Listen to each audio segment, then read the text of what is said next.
Dave here. I'm with Jim Sprague of the PRC. Jim, how do you promote abstinence? Well, we do abstinence education in over 60 schools around the area. We get into the schools by invitation. So there's a parent, there's someone on the reproductive health committee, there's somebody who's a teacher that invites us to come.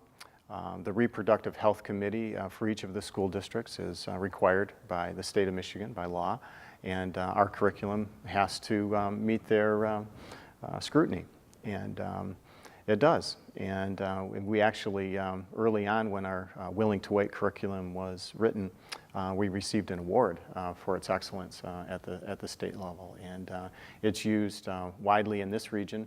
We've also had opportunity to train people in other communities, other states, and actually in 6 different countries using our Willing to Wait abstinence education curriculum. One of the other things that we're very interested in doing is bringing the abstinence education into the church. We recognize that a lot of the clients that we see, and studies have supported this, that those that we see in our pregnancy services side for a pregnancy test and ultrasound, many of those women are coming from church backgrounds. And so we recognize that while abstinence education gets us farther upstream to help young people make good decisions maybe before or as they're becoming sexually active and maybe choosing not to then because of our curriculum. We recognize that a lot of those folks are in the church. And so we wanted to bring a curriculum, our curriculum, into the church and equip parents to have the conversation at home, that we don't just leave abstinence education to the youth pastor or to even the PRC coming into the school district, but that it's supported at home, that mom and dad, and studies have shown this repeatedly, mom and dad have the greatest influence over their kids about things like sexual activity, substance abuse, and so forth. So we're very pleased that God's given us the opportunity to promote abstinence, both in the public square and in churches as well. Jim, how do you respond to the critics that say that abstinence is not working? Well, my smug answer is it works every time it's chosen.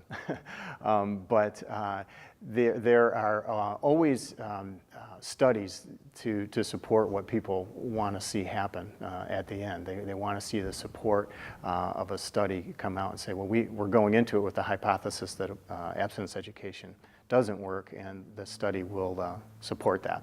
And so they show that. But we know that it works in the districts where we have done it. Our students, at the end of our class, 71 to 75% of them are making an abstinence pledge.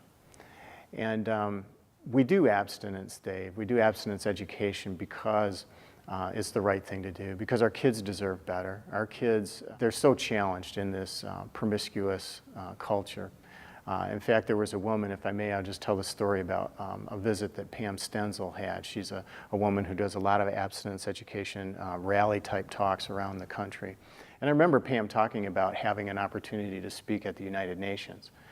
She had done abstinence education in an African nation that was imploding because of the AIDS epidemic. And so she was bringing this new model of abstinence to this nation, and it was having an effect. Well, she presented that to the consulate, the delegates that had assembled there to hear her speech, and sharing her findings. In the back, somebody raised their hand and said, okay, that's fine, Ms. Stenzel, but really are our kids going to choose this?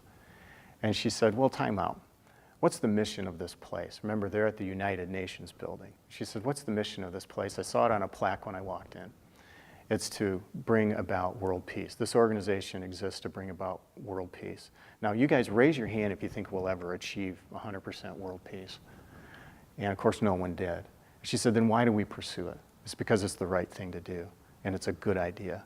And she said, I submit to you, and I would answer the critics that we have, that it's a good idea, it's the right thing to do, and our kids deserve it.